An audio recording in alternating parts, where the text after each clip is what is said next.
اعوذ باللہ السمیع العلیم من الشیطان الرجیم بسم اللہ الرحمن الرحیم یا ایہا الذین آمنوا اذکروا اللہ ذکرا کثیرا وسبحوہ بکرۃ واصیلا هو الذي يصلي عليكم وملائكته ليخرجكم من الظلمات إلى النور وكان بالمؤمنين رحيما تحيتهم يوم يلقونه سلام وأعد لهم أجرا كريما۔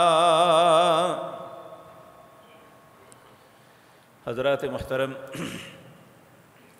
اللہ مالک ہزاروں کروڑوں درود و سلام بھیجے نبی مکرم صلی اللہ علیہ وسلم کی ذات مطہرہ پر، جنہوں نے زندگی کے ہر معاملے میں ہماری رہنمائی فرمائی، ہر خیر کا رستہ بتایا اور ہر شر کے رستے سے ہمیں بچنے کے لیے تلقین فرمائی۔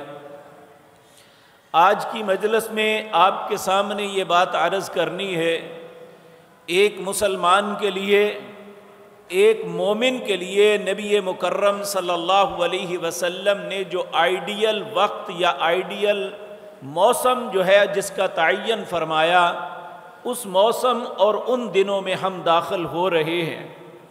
میرے عزیز بھائیو، یہ ایک اللہ کی فطرت اور قانون ہے، کوئی چیز اپنی اصل پہ قائم نہیں رہتی، اس کے اندر تغیر و تبدل آتا ہے۔ اللہ رب العزت نے قرآن عظیم کے اندر دن اور راتوں کے متعلق بھی فرمایا، ان فی خلق السماوات والارض واختلاف اللیل والنہار لآیات لأولی الالباب۔ یہ دن اور رات کا اختلاف، اس میں مختلف وقتوں پہ کبھی رات کا بڑھ جانا، کبھی دن کا بڑھ جانا، اور یہ بات ذہن میں رکھے، رب المشارق والمغارب، مشرقوں کا رب اور مغربوں کا رب۔ اس کی تفسیر میں ائمہ مفسرین نے لکھا ہے کہ ایک سال کے اندر سورج مختلف مشرقوں سے طلوع ہوتا ہے اور مختلف مغربوں میں جاتا ہے۔ ہر دن اس کے طلوع ہونے کی جگہ الگ ہوتی ہے، وقت الگ ہوتا ہے۔ ہم روزانہ دیکھتے ہیں دن کے صبح فجر کا وقت، رات کو مغرب کا وقت، ایک ایک دو دو منٹ جو ہے دن کم ہو رہا ہے، رات بڑھ رہی ہے۔ نبی مکرم جناب محمد الرسول اللہ صلی اللہ علیہ وسلم نے ان دنوں کے متعلق اپنی امت کو جو تلقین فرمائی وہ آپ کے سامنے عرض کرنی ہے۔ اللہ مجھے حق بات کہنے کی توفیق عطا فرمائے۔ اگر بات مجھے یا آپ کو سمجھ آ جائے، پھر اس پہ عمل کی ہم سب کو توفیق اللہ عطا فرما دے، کیونکہ عمل اللہ کی توفیق کے بغیر نہیں ہوتا، نیکی بھی اللہ کی توفیق کے بغیر نہیں ہوتی۔ میں بارہا مرتبہ رسول اللہ صلی اللہ علیہ وسلم کا یہ فرمان آپ کے سامنے عرض کر چکا کہ نبی کریم نے حضرت معاذ بن جبل کا بازو پکڑ کے کہا تھا، میں تم سے محبت کرتا ہوں۔ جب انہوں نے تڑپ کے کہا، اے اللہ کے پیارے حبیب صلی اللہ علیہ وسلم، میں بھی آپ سے محبت کرتا ہوں، تو آپ نے فرمایا، اگر تمہیں مجھ سے محبت ہے تو فی کل دبر الصلاۃ، ہر نماز کے بعد اللہ سے یہ التجا نہ بھولنا، کیا ربی اعنی علی ذکرک و شکرک و حسن عبادتک، اے اللہ مجھے توفیق دے کہ میں تیرا ذکر کر سکوں، اللہ مجھے توفیق دے میں تیرا شکر کر سکوں، اے اللہ تو میری مدد فرما، میں تیری اچھے طریقے سے عبادت کر سکوں۔ میرے عزیز بھائیوں، میں نے آپ کے سامنے سورۃ احزاب کی آیات پڑھی ہیں، آیت نمبر 41 سے 44 تک۔ اللہ اس میں اہل ایمان کو حکم دے رہے ہیں، یا ایھا الذین آمنو، اے لوگو جو ایمان لائے ہو۔ اب جب ایمان کا دعوے داروں کو مخاطب کیا جاتا ہے تو اس کا یقینی مخاطب میں یا آپ ہیں جو ہم اللہ پہ ایمان رکھتے ہیں، پیارے نبی جناب محمد الرسول اللہ کی رسالت کا اقرار کرتے ہیں، کہ قرآن کو کتاب حق تسلیم کرتے ہیں، تو اللہ ہمیں مخاطب ہو رہے ہیں، یا ایھا الذین آمنو، اے لوگو جو ایمان لائے ہو، اذکروا اللہ، اللہ کا ذکر کیا کرو۔ یہاں میں یہ بات عرض کر دوں، اللہ نے حضرت عبداللہ بن عباس جو مفسر قرآن ہیں، صحابہ بڑے بڑے کبار صحابہ، قرآن کی تفاصیل کے متعلق اگر کوئی بات پوچھنی ہوتی تو سیدنا عبداللہ بن عباس سے پوچھتے، کیونکہ یہ رسول اللہ کی ان کے لیے دعا تھی، اے اللہ انہیں قرآن کا فہم عطا فرما دے۔ 14 صدیوں کے اندر جو بھی قرآن کی تفسیر لکھنا چاہتا ہے اسے حضرت عبداللہ بن عباس رضی اللہ تعالی عنہ کے ماخذ سے وہ مستغنی نہیں ہو سکتا، وہ ضرور اپنی بات حضرت عبداللہ بن عباس سے پوچھے گا تو آگے چلے گا۔ اللہ رب العزت نے اسے قرآن کا فہم دیا۔ آپ کا یہ قول ہے، آپ نے فرمایا اللہ نے ہر فرض کی ایک حد مقرر کی ہے۔ اب جمعہ ہے، اس کے 2 فرض ہیں، ظہر کی نماز ہے، اس کے 4 فرض ہیں۔ اسی طرح دن کے اندر ایک دن اور رات میں اللہ نے 17 رکعتیں ایک مسلمان ایک مومن کے اوپر فرض کی ہیں، 2 فجر، 4 ظہر، 4 عصر، 3 مغرب، 4 عشاء۔ فرائض میں کمی پیشی نہیں ہو سکتی۔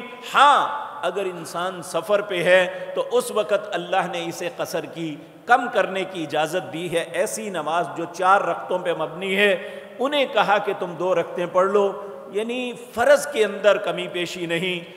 سال کے 1 مہینے کے روزے ہیں، اگر وہ 30 ہوں گے تو ہمیں 30 رکھنے ہیں، 29 ہوں گے تو 29 رکھنے ہیں۔ اسی طرح جو مال اللہ نے دیا ہے اس میں 40 میں سے 1 اللہ کے رستے میں فرض ہے کہ وہ ادا کرنا ہے، اگر وہ مال مقدار تک پہنچتا ہے۔ اسی طرح اللہ نے استطاعت دی ہے تو حج کرنا ہے۔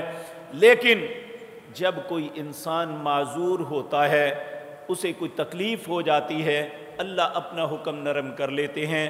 لیکن یہ یاد رکھیں انسان کسی بھی حالت میں ہے، وہ غربت میں ہے یا امارت میں، وہ خشکی میں ہے یا تری میں ہے، وہ بیماری میں ہے یا تندرستی میں ہے، صرف ایک حالت ایسی ہے کہ اس وقت انسان معذور تصور ہوگا جب اس کا ذہن کام نہیں کرتا، جب وہ بے ہوش ہے، وہ ہوش میں نہیں ہے، وگرنہ اللہ کے ذکر سے کوئی شخص مستغنی نہیں ہو سکتا۔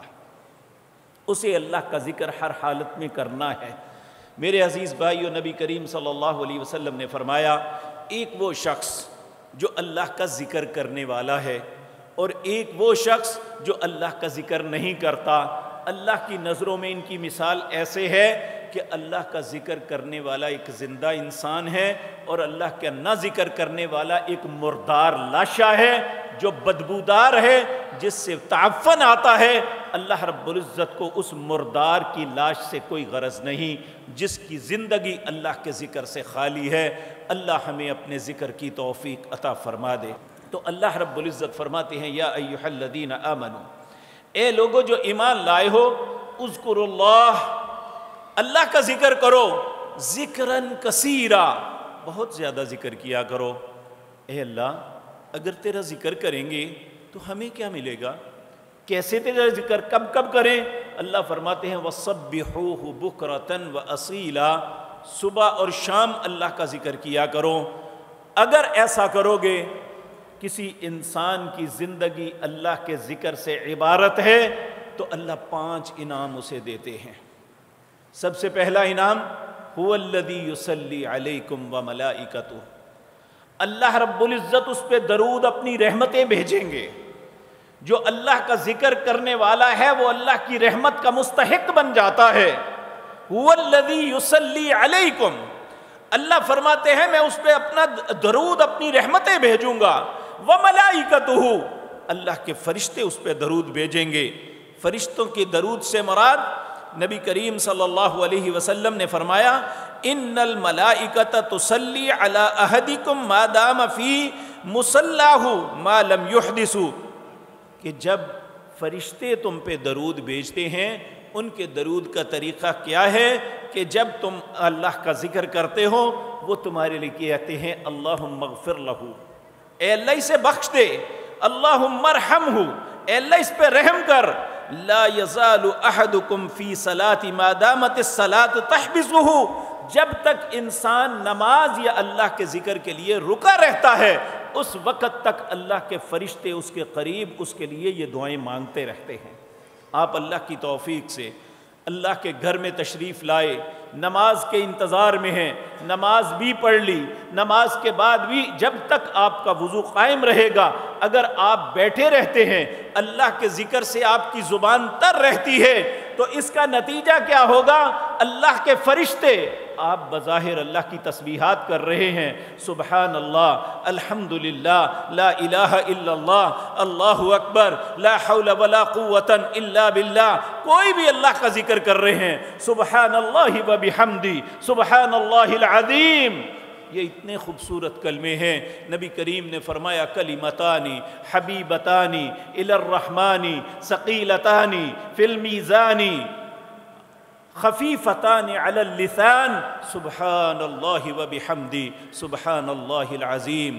دو کلمے ایسے خوبصورت ہیں، کلمتان حبیبتان الی الرحمن، جو رحمان کو بڑے محبوب ہیں، ثقیلتان فی المیزان، وہ میزان میں بہت بوجھل ہیں، خفیفتان علی اللسان، انسان کی زبان پہ بہت ہلکے ہیں، یعنی اسے کہنے میں کوئی دقت نہیں آئے گی۔ وہ کلمات کیا ہیں؟ سبحان اللہ وبحمدہ سبحان اللہ العظیم۔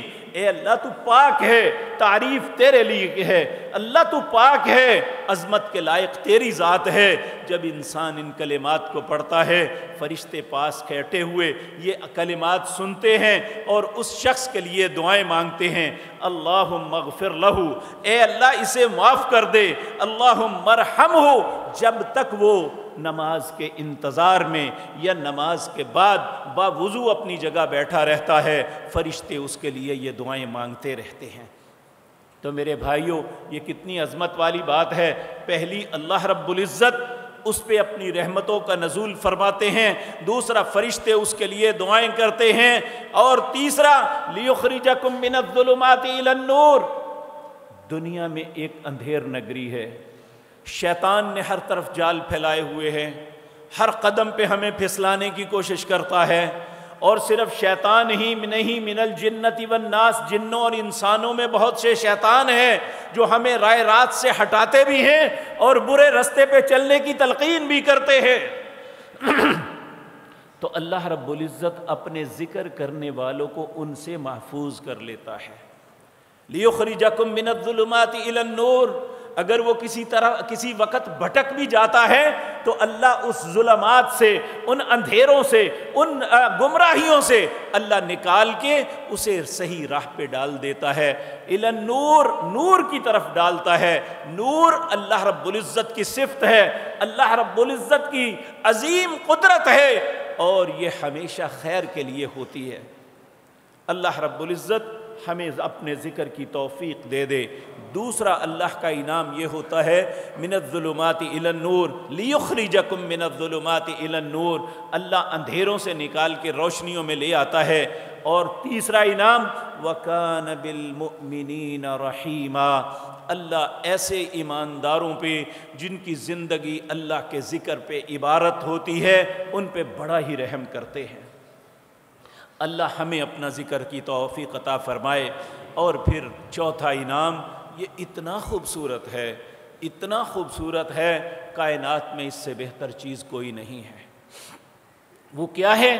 تحیتہم یوم یلقونہ سلام، جس دن وہ اپنے رب سے ملیں گے اللہ انہیں سلام کریں گے۔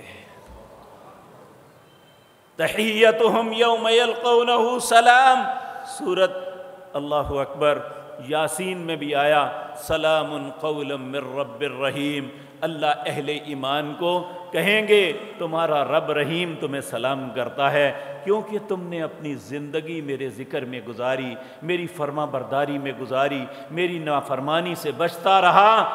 سلام قولا من رب الرحیم، تیرا رب رحیم تمہیں سلام پیش کرتا ہے۔ اے اللہ ہمیں بھی ایسا نصیب والا بنا دینا۔ تو یہاں بھی اللہ فرماتے ہیں اگر اذکروا اللہ ذکرًا کثیرا، کثرت کے ساتھ ذکر کرو گے، تحیتہم یوم یلقونہ سلام، جس دن تمہاری ملاقات تمہارے رب سے ہوگی، رب کا تحیہ اچھا کلمہ تمہارے لیے یہ ہوگا، جاؤ سلامت رہو۔ اللہ ہمیں اپنے ذکر کی توفیق عطا فرما دے۔ پھر فرمایا وَأَعَدَّ لَهُمْ أَجْرًا كَرِيمًا، اللہ ایسا اجر، ایسا بدلہ عطا کریں گے جو بہت ہی عزت والا ہوگا۔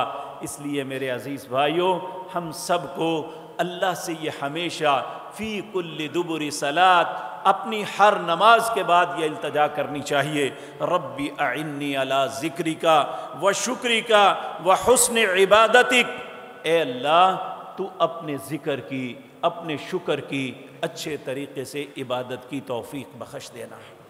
تو میرے عزیز بھائیوں، نبی مکرم صلی اللہ علیہ وسلم جن کے متعلق اللہ مالک نے ہمیں فرمایا لقد کان لکم فی رسول اللہ اسوۃ حسنہ، اے پیارے لوگوں، اے دنیا جہان کے لوگوں، اے ایمان کے دعوے داروں، اے اسلام کے ماننے والوں، اللہ نے تمہارے لیے آئیڈیل کوئی شخصیت بنائی ہے تو وہ جناب محمد الرسول اللہ کی ذات ہے، کہ تم دیکھو کہ وہ کیا کرتے ہیں، ان کی زندگی کیسے گزرتی ہے۔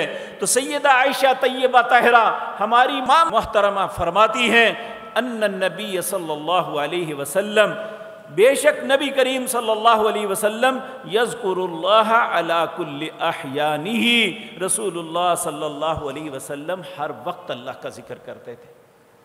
ہر وقت سے مراد کیا ہے؟ آپ دیکھیں، انسان اللہ کے گھر میں داخل ہوتا ہے تو یہ اللہ کا ذکر یہ ہے کہ کہتا ہے اللہم افتح لی ابواب رحمتک، نکلتا ہے اے اللہ، اے اللہم انی اسألک من فضلک، اگر گھر سے نکلتا ہے تو کہتا ہے بسم اللہ توکلنا، بسم اللہ توکلت علی اللہ، یہ اللہ کا ذکر ہو گیا گھر سے نکلتے وقت۔ جب گھر میں داخل ہوتا ہے کہتا ہے بسم اللہ ولجنا وبسم اللہ خرجنا وعلی اللہ ربنا توکلنا، یہ وہ ذکر ہو گیا۔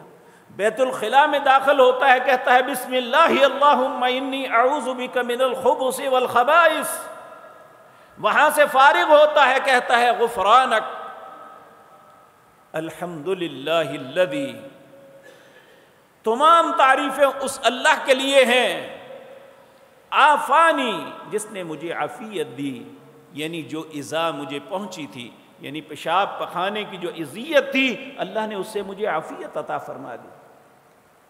اسی طرح میرے عزیز بھائیوں، جب وہ کھانا کھاتا ہے کہتا ہے بسم اللہ الرحمن الرحیم، جب وہ کھانا کھا لیتا ہے کہتا ہے الحمدللہ الذی اطعمنا وسکانا وجعلنا من المسلمین، تمام تعریفیں اس اللہ کے لیے ہیں جس نے مجھے کھلایا، جس نے مجھے پلایا اور مجھے اپنا فرما بردار بنایا۔ یہ ہر وقت ذکر ہے۔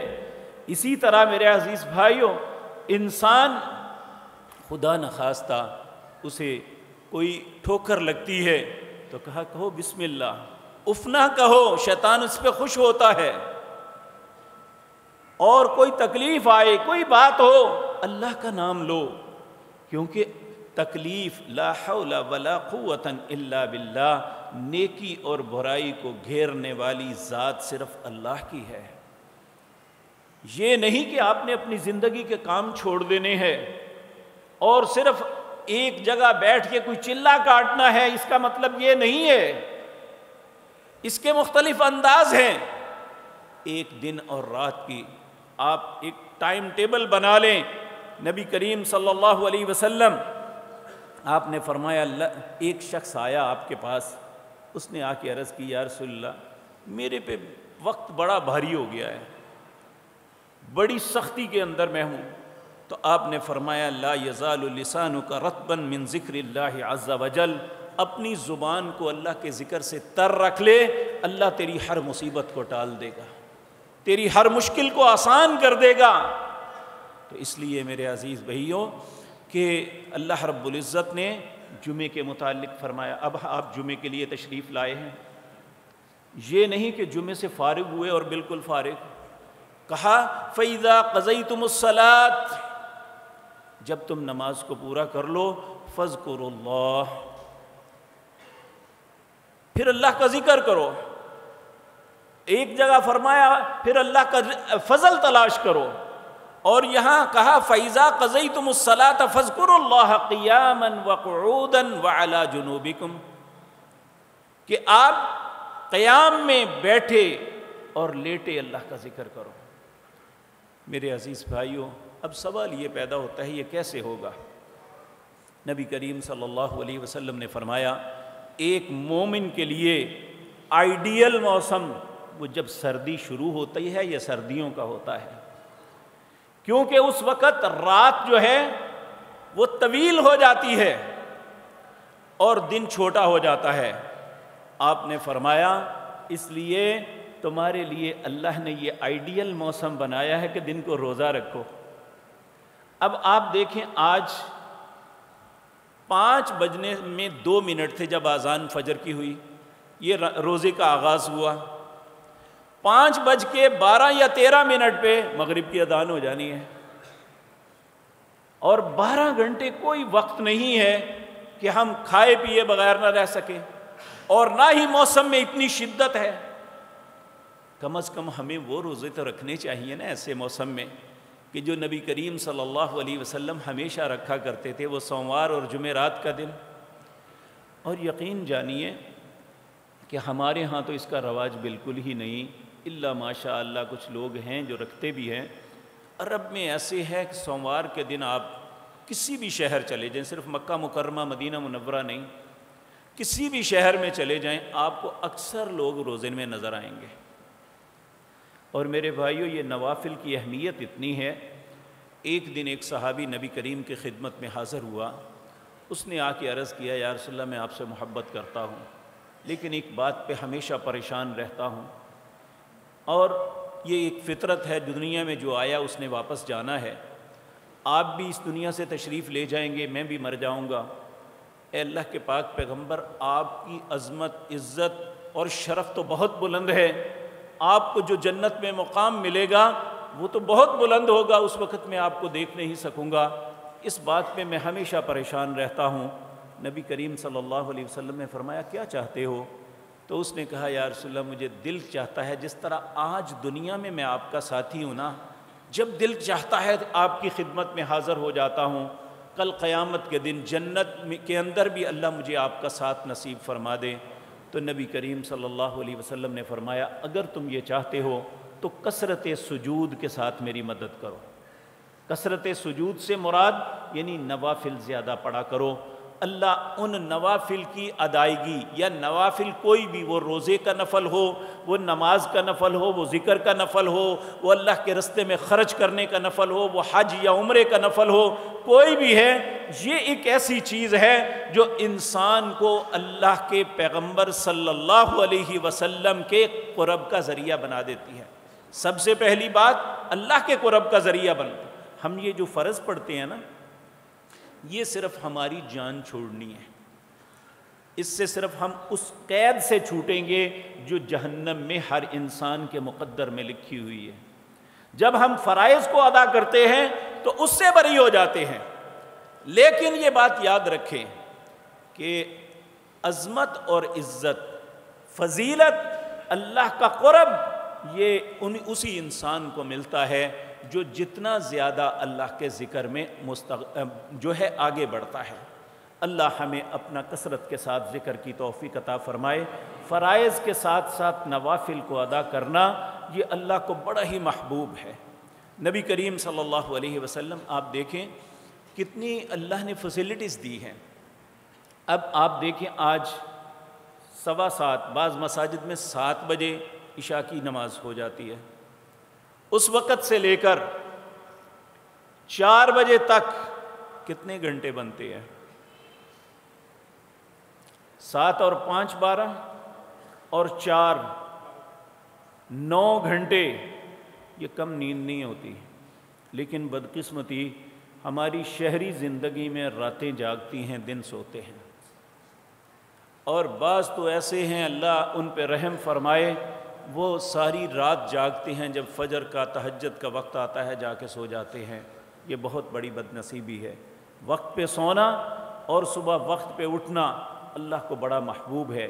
نبی کریم صلی اللہ علیہ وسلم نے فرمایا جب رات کا تیسرا پہر آتا ہے، اللہ اپنی شان کے ساتھ جیسے ان کی شان کے لائق ہے وہ عرش معلیٰ پہ عرش معلیٰ سے آسمان دنیا پہ آتے ہیں اور اپنے بندوں کو آواز دے کے کہتے ہیں ہے کہ مجھ سے اپنے گناہوں کی معافی مانگنے والا میں اس کے گناہوں کو معاف کر دوں، ہے کہ مجھ سے رزق طلب کرنے والا میں اسے رزق عطا کر دوں، ہے کہ مجھ سے پناہ طلب کرنے والا تو میں اسے اپنی پناہ عطا کر دوں۔ تو میں بھی اپنے دل سے پوچھوں، آپ بھی اپنے دل سے پوچھو، ہم میں سے کتنے لوگ ہیں جو اس وقت جب اللہ خود پکار رہے ہوتے ہیں کہ میں تمہیں دینا چاہتا ہوں لے لو، ہم کتنے لینے والے کھڑے ہوتے ہیں؟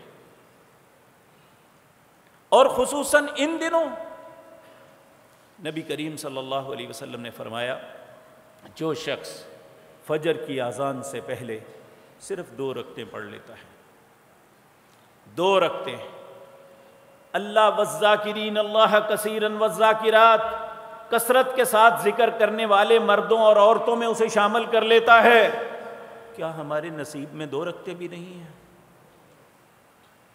کیا ہم یہ 2 رکعت بھی ادا نہیں کر سکتے اس وقت؟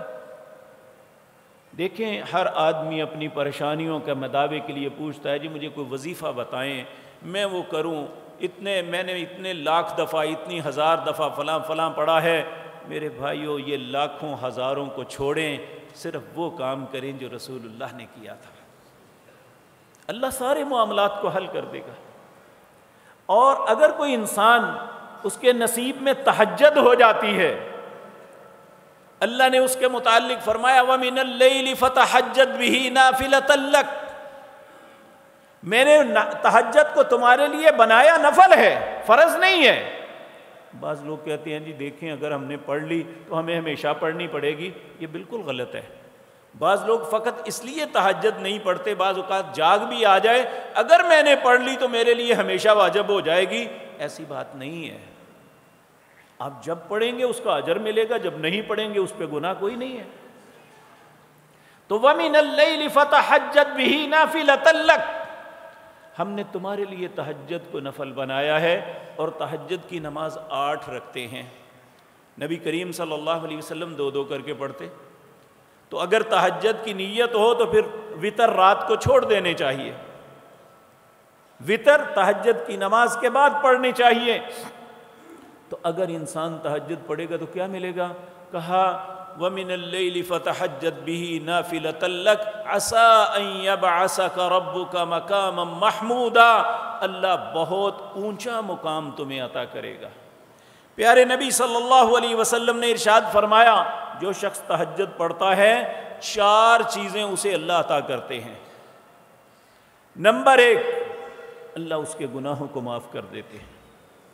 نمبر 2، اللہ اس کے کردار کو بڑا خوبصورت بنا دیتے ہیں۔ نمبر 3، اللہ رب العزت جو ہے اس کی بیماریوں کو ختم کر دیتے ہیں۔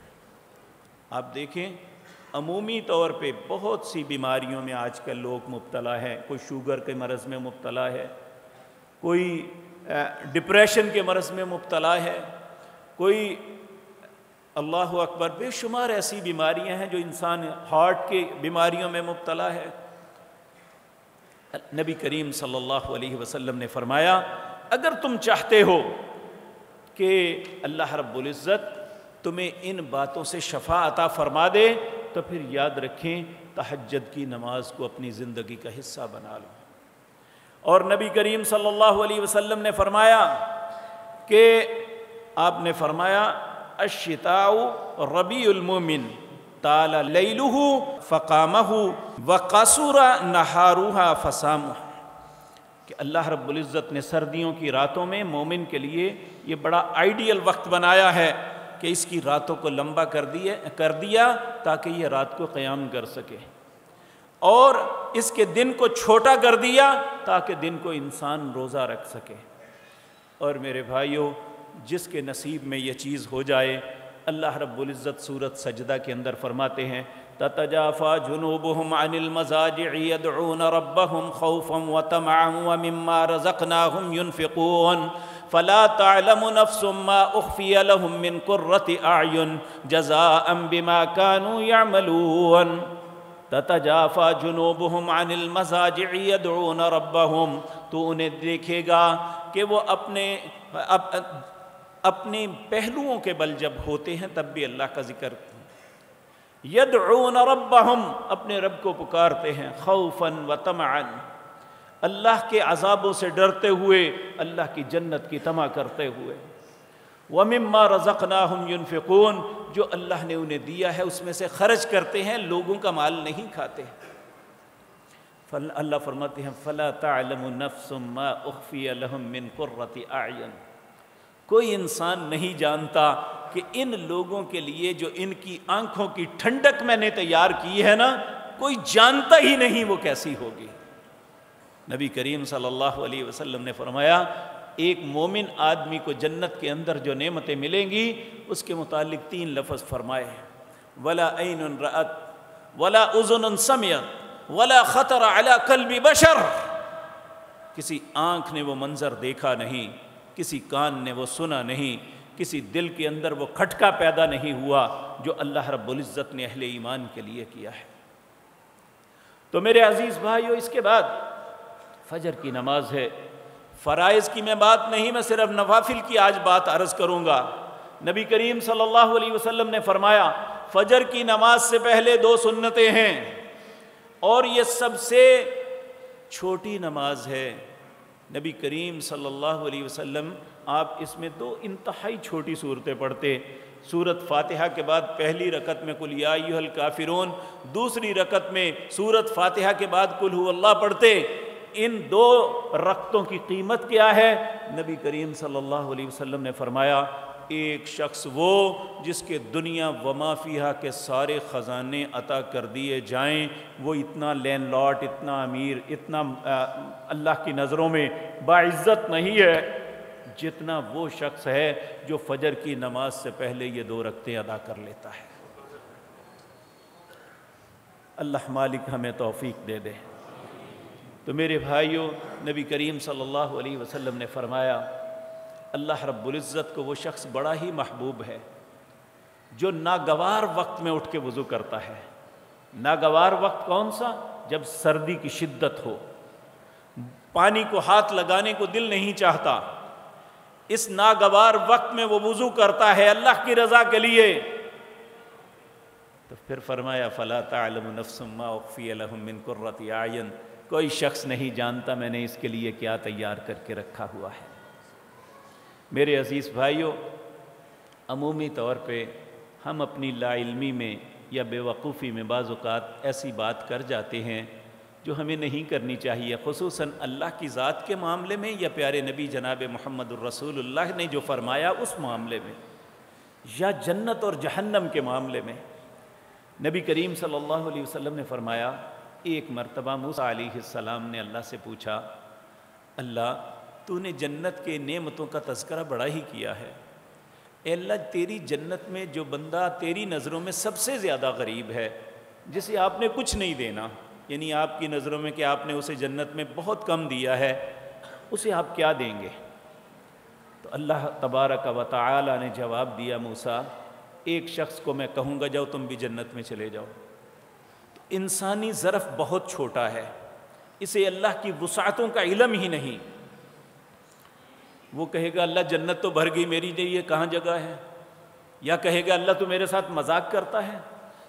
اللہ کہیں گے میں رب العالمین ہوں، تیرے ساتھ کیوں مذاق کروں گا؟ جہاں تمہیں جنت میں اتنی جگہ دیتا ہوں جتنی دنیا میں سب سے بڑی بادشاہت کسی کو دی تھی۔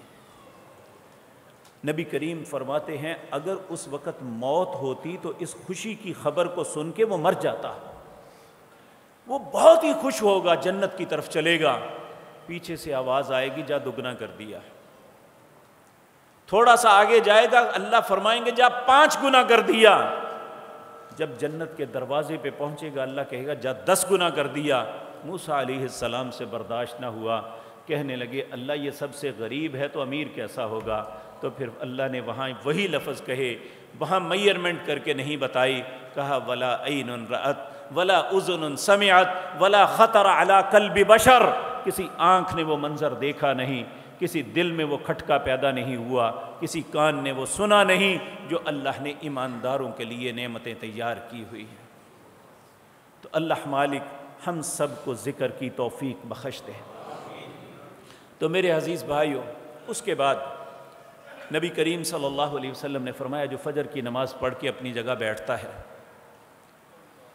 اور سورج نکلنے تک اپنی جگہ بیٹھا اللہ کا ذکر میں مشغول رہتا ہے، پھر جب سورج طلوع ہوتا ہے تو وہ اٹھ کے 2 رکعتیں ادا کرتا ہے، صرف 2 رکعتیں ادا کرتا ہے۔ کوئی ایسا اللہ نے بوجھ نہیں ڈالا جو ہماری طاقت سے باہر ہو، جو ہماری زندگی کے معاملات میں ڈسٹرب کرے، اللہ نے کوئی ایسا حکم نہیں دیا ہوا۔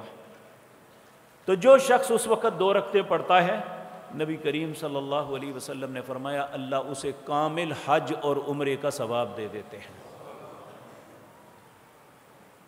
میرے بھائیو، روزانہ گھر بیٹھے یہ سب کچھ حاصل کر سکتے ہیں۔ دیکھیں، اگر ہمیں پتہ چلے نا کہ ہمارے فلاں مال کے اندر اسے فلاں جگہ جا کے بیچیں گے تو ہم خود کھڑے ہو کے آوازیں لگا کے بیچتے ہیں کہ مجھے زیادہ فائدہ ہو جائے، تو کیا اس فائدے کی طرف میری اور آپ کی توجہ نہیں ہے؟ وہ فائدہ تو ختم ہو جانا ہے، یا ہم مر گئے تو ہماری اولادوں کے کام آئے گا، وہ اسے بگاڑیں گے یا سنواریں گے، یہ ان کا معاملہ ہے، لیکن یہ جو معاملہ ہے یہ تو ہمیشہ انشاءاللہ ہمیں فائدہ دیتا رہے گا۔ اس کے بعد اور آگے بڑھیں، نبی کریم صلی اللہ علیہ وسلم نے فرمایا جو شخص ظہر کی نماز سے پہلے 4 رکعتیں ہمیشہ ادا کرتا ہے، اللہ اگر اس نے تہجد پڑھی ہے تب بھی، اگر نہیں پڑھی اللہ اسے تہجد کی نماز کے برابر ثواب عطا فرما دیں گے۔ اس نیت کے ساتھ نماز پڑھنا کہ میرے رب نے ان 4 رکعتوں، اور یہ بھی میں عرض کر دوں ہمارے عجم میں عموماً 4 سے مراد اکٹھی 4 سمجھی جاتی ہیں، اس میں کوئی شک نہیں کہ 4 اکٹھی پڑھ لے تو جائز ہے، لیکن نفلی نماز اللہ کو جو پسند ہے وہ 2 رکعتیں ہیں۔ اگر 4 رکعتیں بھی ہم نے پڑھنی ہو نا تو 2 کر کے پڑھیں تو زیادہ فضیلت ہے، اگر 4 اکٹھی پڑھتے ہیں تو یہ جواز ہے، اس کی نماز ہو جائے گی، لیکن اگر وہ زیادہ اجر لینا چاہتا ہے، کیونکہ جب 4 رکعتیں پڑھیں گا 4 رکعتوں میں قرآن بھی پڑھے گا، اس کے لیے تحیات کی دعائیں بھی ہوں گی، اس میں رکوع اور سجدوں میں زیادہ دعائیں کر سکے گا، تو یہ انسان 4 رکعتیں ظہر سے پہلے جو پڑھ لیتا ہے، نبی کریم صلی اللہ علیہ وسلم نے فرمایا اللہ اسے تہجد کے برابر ثواب عطا فرما دیں گے۔ کیونکہ بات میں صرف نوافل کی عرض کر رہا ہوں۔ اسی طرح میرے عزیز بھائیوں، نبی کریم صلی اللہ علیہ وسلم نے فرمایا جو شخص عصر کی نماز سے پہلے 4 رکعتیں پڑھیں گا، نبی کریم اس کے لیے دعا کی ہے اللہ ایسے شخص پہ رحم فرما دے جو عصر سے پہلے 4 رکعتیں ادا کرتا ہے۔ فرض نہیں ہے، نفل ہے، اگر نہ پڑھیں گے تو گناہ نہیں ہے، لیکن اگر پڑھیں گے تو اتنا بڑا ثواب ہے، ہم رسول اللہ کی دعا کے مستحق بن جائیں گے صلی اللہ علیہ وسلم۔ اس لیے میرے بھائیوں، نفع کا سودا کبھی نہیں چھوڑنا چاہیے۔ کوئی انسان نفع کا سودا چھوڑتا ہے تو اسے کوئی بھی عقل مند نہیں کہتا۔ تو اگر ہم اپنے آپ کو عقل مند تصور کرتے ہیں تو ہمیں یہ نفع کے سودے نہیں چھوڑنے چاہیے۔ اور میرے بھائیو یہ بات یاد رکھیں، جو وعدہ اللہ نے کیا ہے اس کے متعلق تو اللہ نے کہا وَمَنْ أَوْفَى بِعَهْدِهِ مِنَ اللَّهِ، لوگو اللہ سے سچا کون ہے جو اپنے وعدے کو پورا کرے؟ اور کچھ وعدے ہم سے رسول اللہ نے کیے ہیں صلی اللہ علیہ وسلم۔ تو اللہ رب العزت نے سورۃ ابراہیم کی آخری آیات میں فرمایا فَلَا تَحْسَبَنَّ اللَّهَ مُخْلِفَ وَعْدِهِ رُسُلًا، اللہ نے اپنے رسول کے ذریعے جو تم سے وعدے کیے ہیں کوئی شخص گمان نہ کرے کہ اللہ اس کے خلاف کرے گا۔ جو وعدے اللہ نے کیے ہیں وہ بھی پورے ہوں گے، جو وعدے رسول اللہ نے کیے ہیں وہ بھی پورے ہوں گے، اور ہم ہیں کہ یقین کر لیں کہ اللہ بھی سچے ہیں، اس کے رسول بھی سچے ہیں صلی اللہ علیہ وسلم۔ تو میرے بھائیو، جو کچھ میں نے عرض کیا ہے نہ تو میری بات ہے نہ میرے باپ دادا کی بات ہے، یہ بات ہے یا اللہ کی یا اس کے پیارے حبیب صلی اللہ علیہ وسلم کی۔ اور جو کچھ میں نے عرض کیا ہے آپ اس کی تصدیق فرما لیں۔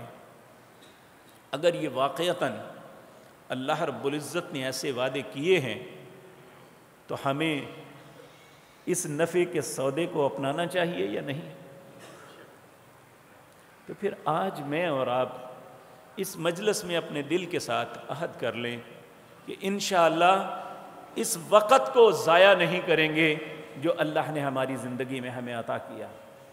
کتنے لوگ ہیں یقین جانیے روزانہ کئی دفعہ اپنی زندگی کے معمولات میں کام ہوتے ہیں تو پیغام آتا ہے فلاں شخص فوت ہو گیا، جنازہ پڑھانا ہے، تو سب کام چھوٹ جاتے ہیں کہ جنازہ پڑھنا ہے، ضرور پڑھنا ہے۔ تو کتنے لوگ ہیں جنہیں یہ موسم نصیب نہیں ہوگا، آج بھی ایک جنازہ آیا ہوا ہے۔ یعنی یہ اللہ کی ترتیب ہے کہ کب کس کا وقت ختم ہو جائے گا۔ جب انسان کا وقت ختم ہوتا ہے نا، پھر یاد رکھے اس وقت کی حسرت اور افسوس کا انسان کو فائدہ نہیں ہوتا۔ اللہ اکبر۔ اللہ رب العزت نے قرآن کریم 18ویں پارے کے اندر یہ بات ارشاد فرمائی، حَتَّى إِذَا جَاءَ أَحَدَهُمُ الْمَوْتُ، جب کسی بندے کی موت کا وقت آتا ہے، قَالَ، پھر یہ اللہ سے التجا شروع کر دیتا ہے، ربی ارجعون، اللہ ایک مرتبہ واپس لٹا دے۔ بھئی کیا کرے گا واپس جا کے؟ پھر انسان کہتا ہے لعلی اعمل صالحا، اے اللہ میں اچھے کام کرنا چاہتا ہوں، مجھے ایک مرتبہ زندگی کا تھوڑا سا وقت دے دے۔ تو اس وقت اللہ رب العزت کا جواب کیا ہوگا؟ کلا، اب یہ نہیں ہو سکتا۔ جب انسان بار بار اللہ رب العزت کی منتیں کرے گا تو اللہ فرمائیں گے انہا کلمۃ ہوا قائلھا، تیرے کہنے کی بات ہے، کہتا رہے، وَمِن وَرَائِهِمْ بَرْزَخٌ إِلَى يَوْمِ يُبْعَثُونَ، اس کے اور دنیا کے درمیان ایک پردہ حائل کر دیا جائے گا جو قیامت تک نہیں کھلے گا۔ نہ تو اس کی تکلیفوں کا احساس اس کے پچھلے لواحقین کو ہوگا، نہ وہ اپنے لواحقین کی حالت زار کو دیکھ سکے گا۔ اللہ رب العزت اس کی اور دنیا کے درمیان پردہ ڈال دے گا۔ حتیٰ اذا جاء احدهم الموت قال رب ارجعون لعلی اعمل صالحا فیما ترکت کلا انہا کلمۃ ہوا قائلھا ومن ورائہم برزخ الی یوم یبعثون۔ اللہ اس وقت کی حسرت سے پہلے آج مجھے اور آپ کو توفیق عطا فرما دے کہ ہم اللہ کے فرائض کو پورا کر لیں اور نوافل کو کثرت کے ساتھ کر لیں تاکہ ہمیں اللہ رب العزت کا قرب حاصل ہو جائے، پیارے نبی جناب محمد الرسول اللہ کا جنت میں ساتھ مل جائے۔ اگر ہم یہ ساری چیزیں چاہتے ہیں تو ہمیں یہ ضرور کرنا چاہیے۔ یہ بہت اچھا اور آئیڈیل موسم ہے جس میں ہم نیکی کر سکتے ہیں۔ صحابہ کرام رضوان اللہ علیہ مجمعین ایسے موسم میں کثرت کے ساتھ ایسے معاملے کرتے تھے۔ اللہ ہمیں ان نیک لوگوں کے رستے پہ چلنے کی توفیق عطا فرمائے جنہوں نے اپنی زندگی بہترین طریقے سے گزاری، اللہ کے انعام کے مستحق بنے۔ اللہ ہمیں بھی اس رستے پہ چلا دے، اللہ ہمیں بھی اپنے انعامات کا مستحق بنا دے، اور اس کا طریقہ یہی ہے اذکروا اللہ ذکراً کثیرا۔ لوگو، اہل ایمان اپنے ایمان کے دعوے میں اگر سچے ہو تو اللہ کا ذکر کرو کثرت کے ساتھ۔ اللہ ہمیں توفیق دے، اللہ ہمیں ہمیشہ اپنے ذکر پہ قائم رکھے، اسی پہ زندہ رکھے، اسی پہ موت نصیب فرمائے۔ اقول قولی ھذا واستغفر